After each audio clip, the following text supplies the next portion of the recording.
11,985 points. That's not a typo. That's how many points were scored across the NFL in a single regular season. Games averaging over 46 points. Quarterbacks posting passer ratings nobody thought were sustainable. Records that had stood for decades falling in a matter of months. If you think the modern, pass-happy, score-at-will NFL started sometime in the last few years, you're wrong. It started in 2013, and by the time the final whistle blew on Week 17, the league had quietly put together one of the most statistically insane regular seasons in its history. Today, we're breaking down exactly how wild the 2013 NFL season really was, the records, the surprises, and the numbers that still hold up over a decade later. Section 1. A finish for the ages. Let's start at the end, because the way this season finished tells you everything about how it played out. Week 17. The final Sunday of the regular season.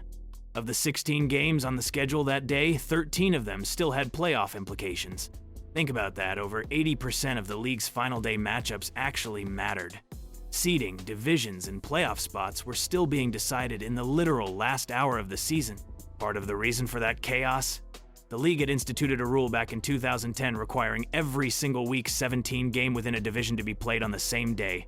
At the same time, 16 divisional games, all kicking off together, all season defining. It turned the final Sunday into appointment television for every fan base still alive in the race. And when the dust settled, 12 teams punched their tickets to Super Bowl XLV8 contention. Every single one of them had survived a brutal, unpredictable gauntlet to get there. Section 2. The worst. To first club. Here's something the NFL does better than almost any other league on earth. Parity. And 2013 proved it yet again. Since the playoff format expanded to 12 teams back in 1990, the league has seen at least 4 new playoff teams every single year, teams that missed the postseason the year before suddenly breaking through. In 2013, that number was 5. Carolina, Kansas City, New Orleans, Philadelphia, San Diego.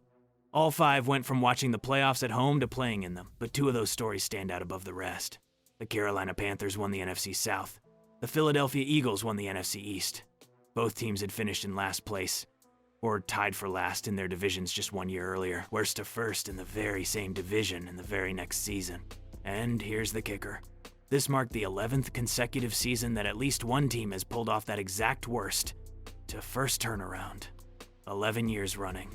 It's basically become a law of nature in the NFL at this point. Somebody, somewhere is going to rise from the basement. Kansas City fans know that feeling intimately. The Chiefs won just 2 games the year before. In 2013, 11 wins.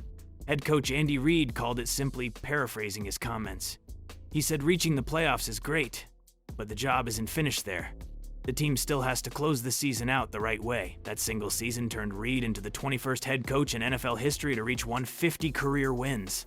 Kansas City's 11-win turnaround tied them with the 2008 Miami Dolphins and the 2012 Indianapolis Colts for the most wins ever, produced by a team that had won 2 games or fewer the previous year. 9 teams with 11-plus wins? If 2013 had a theme beyond chaos, it was depth. Real, league-wide quality. 9 different teams finished with 11 wins or more. Denver and Seattle at 13-3. Carolina, New England, and San Francisco at 12-4, and Cincinnati, Indianapolis, Kansas City, and New Orleans all at 11-5. That's tied for the second most 11-win teams in a single season in NFL history, just 1 shy of the all-time record of 10, set back in 2005. And the games themselves? Brutally, thrillingly close. 68% of all games that season were within 1 score at some point in the fourth quarter. Nearly half of all 256 games, 48%, were decided by 7 points or fewer, the 4th highest rate of 1-score finishes in league history. This wasn't a season where good teams coasted. Nearly every single week, somebody was sweating out the final 2 minutes. Section 4. The offensive explosion. Now, let's talk about the number that really defines this season. Scoring. A record 11,985 total points were scored across the league in 2013. Games averaged 46.8 points, combined the highest scoring average in the history of the NFL, edging out a mark of 46.5 points per game that had stood since 1948. Total touchdowns scored, 1,338, smashing the previous all-time record of 1,297. which, get this, had only been set the year before, in 2012. The league was rewriting its own record books from one season to the next.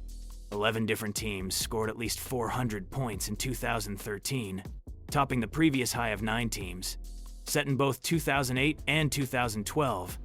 And those 11 high-scoring offenses weren't just racking up garbage-time stats collectively.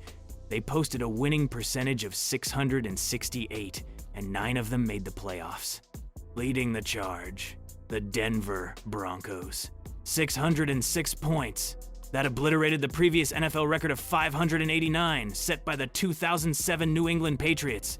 Denver's 37.9 points per game average was the second highest scoring average by any team in NFL history, trailing only the 1950 Los Angeles Rams. And here's a stat that may never be repeated. Denver became the first team in NFL history to have 5 different players score at least 10 touchdowns in the same season. Demaryius Thomas with 14, Noshawn Moreno with 13, Julius Thomas with 12, Eric Decker with 11, and Wes Welker with 10. 5 players, double-digit touchdowns, 1 offense. No other team in the history of the league has ever had more than 3. Section 5, the year of the quarterback, Part 2. 2012 was nicknamed the year of the quarterback.